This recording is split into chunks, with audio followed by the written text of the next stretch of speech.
Hello everyone, Inventor719 here, and before I start the video, I'd like to apologize for my voice.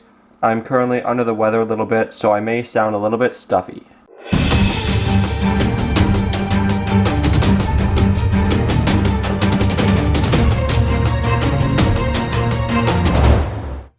In today's video, we are going to be making a mini flamethrower out of an old shell casing and a lighter. What you'll need for this project is, of course, the bullet shell casing, an old lighter, I already have it disassembled a little bit, a pipette, some scissors, a thumbtack, hot glue gun, and possibly some tape. You can start by disassembling your lighter. As you can see, I've already done so. I won't show you on camera, but basically just undo some screws, take off the top half, take out the barrel, whatever you want to call it, the trigger. You don't need any of that. All you will need here from your lighter is the gas canister with the pipe or the gas line attached to it, and this little piezo electric sparker. Everything else is scrap. Next, to prep your old shell casing, doesn't matter what size it is, but all you have to do is take a drill and drill out the old primer for the proper size so that you can just ever so slightly fit in the pipette in the end.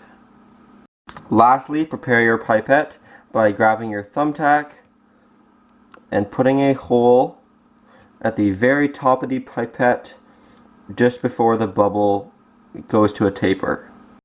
Now that everything is assembled, we're going to go ahead and start assembly. The first step here is just to mount the bullet shell casing on top of the gas tank. This is just to, I'm going to be using the gas tank as a body. So to do that, I'm just going to simply place a bead of hot glue on the top like that. Now this shouldn't be a danger, just to make sure it's super hot and can puncture the plastic, because then there'll be butane fumes, and of course that is very flammable and toxic. Next up, we're going to go ahead and shorten the pipette by cutting it to a length which, when fully placed inside of the bullet, will leave about 1/2 inch to 3 centimeters just inside the bullet. So I'm going to go ahead and cut it right there. And then, like I said earlier, you should have made a hole in the back of the shell casing so that you can push the pipette into the casing. It should be a tight fit, but you're going to go ahead and push it in all the way.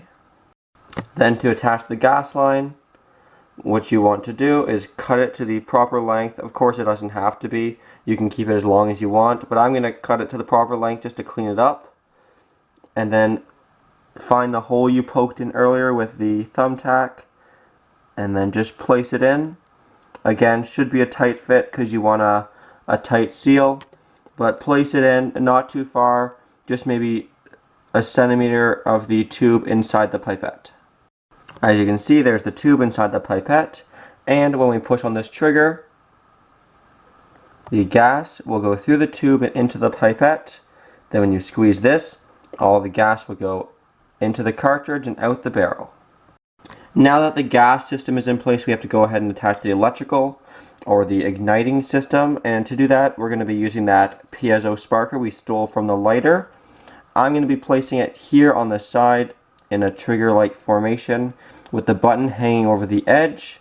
So again, to do that, I'm just going to use my hot glue gun, place a bead of hot glue, then go ahead and stick it down.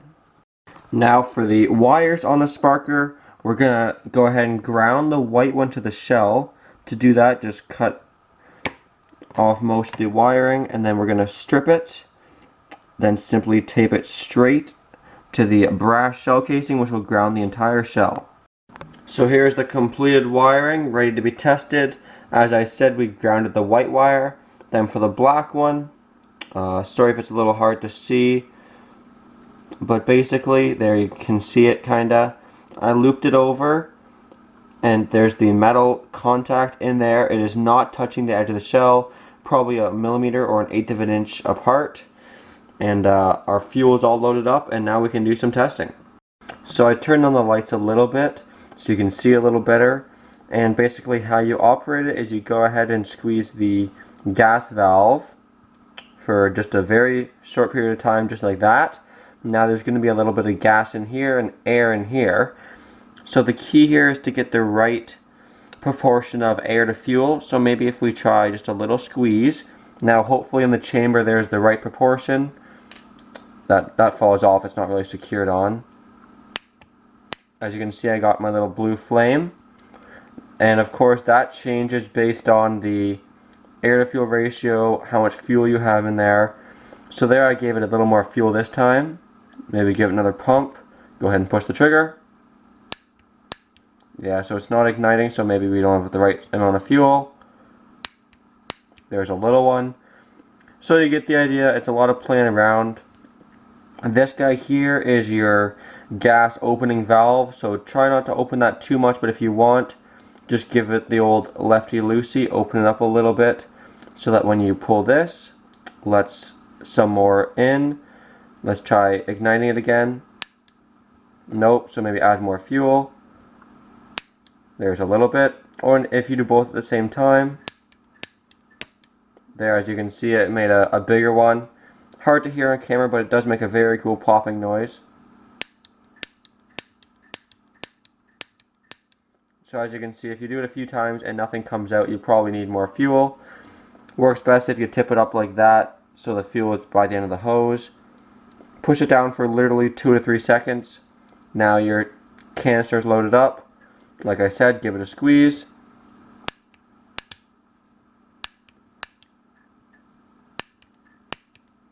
There you go. So as long as you have the right air to fuel mixture, it should work.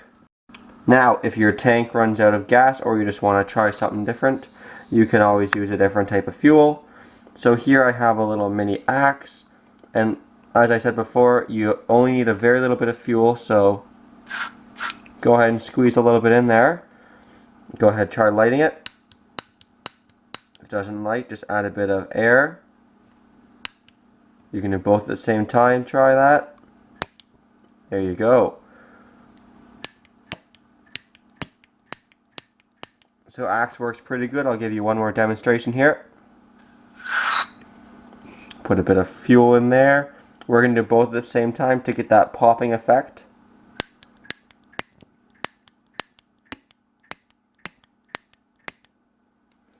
Sorry it's hard to show you guys on camera, because